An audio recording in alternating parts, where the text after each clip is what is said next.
Кайырлы күн сулуулар, мен сиздермен бүгүн шоколадный баклаванын рецептимен бөлүшетін боламын. Ол үшін ыдысымызга ерип турган сары майымызды саламыз, үстүнөн жумурткамызды косамыз, бөлме температурасында турган суумузду куябыз, суюк майымызды косамыз, 6% яблочный уксусумузду косамыз. Міндетті түрде 6% болуу керек. Жакшылап колубузбен аралаштырып, үстүнөн унубуз бен какаобузду салып, колубуздун көмөгү менен жакшылап аралаштырып, камыр ыйлеп аламыз. Камырымыз канык коңур түскө енгенче үйүүн кандырып ыйлеп, жарты саатка тоңазыткычка салып аламыз. Ол аралыкта биз сары майымызды дайындайтын боламыз. Ол үшін бұрқырап қайнап тұрған сары майымызды сүзекіден өткізіп аламыз. Түбіндегі ағы кетіп қалмау керек. Ол баклаваның дәмін бұзады. Үстінен сұйық майымызды қосып, жақсылап араластырып аламыз. Дайын болған қамырымызды ұзынша оқтауша тәріздетіп созып, майда бөліктерге 20 граммнан бөліп аламыз. Қамырымызды кукурузный крахмалға батырып, тарелка тәріздес етіп жайып аламыз. 6 бөлігін алып, өте жұқа етіп жайып, формамызға саламыз.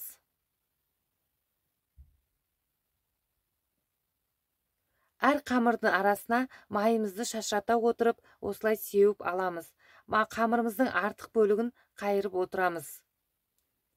14 қамырды осылай салғаннан кейін, үстінен әркім өзінің қалауын бойынша дәнектер салады. Мен грек жаңғағын салдым. Бір тегіс қылып жайып алғаннан кейін, үстінен қалған қамырымызды жайып, әр қамырдың арасында осылай майымызды сілкілей отыра шашып аламыз. Әркім өзінің қалауы бойынша әртүрлі формада кесіп аламыз.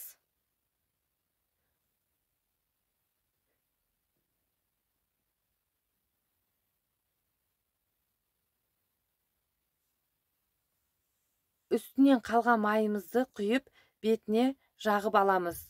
Қызып тұрған пеште 180 градуста 35-40 минутқа қойып аламыз. Пешке салғаннан кейін 10 минут өткеннен кейін сиробын дайындаймыз. Ол үшін суымызды, қантымызды, бір тілім лимонымызды салып жақсылап, өте баяу отта емес, қатты отта емес, орташа отта қайнатып аламыз. 20-25 минут. Өте қатты қайнап кетпеу керек. Ыстық күйінде дайын болған баклавамыздың үстінен құйып шығамыз.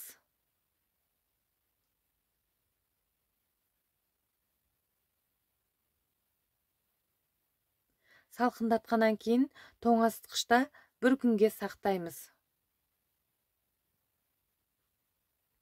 Егер де мен рецепттерім ұнаса, лайк басып, коммент жазып, каналыма тіркеліп алуды ұмытпаңыз.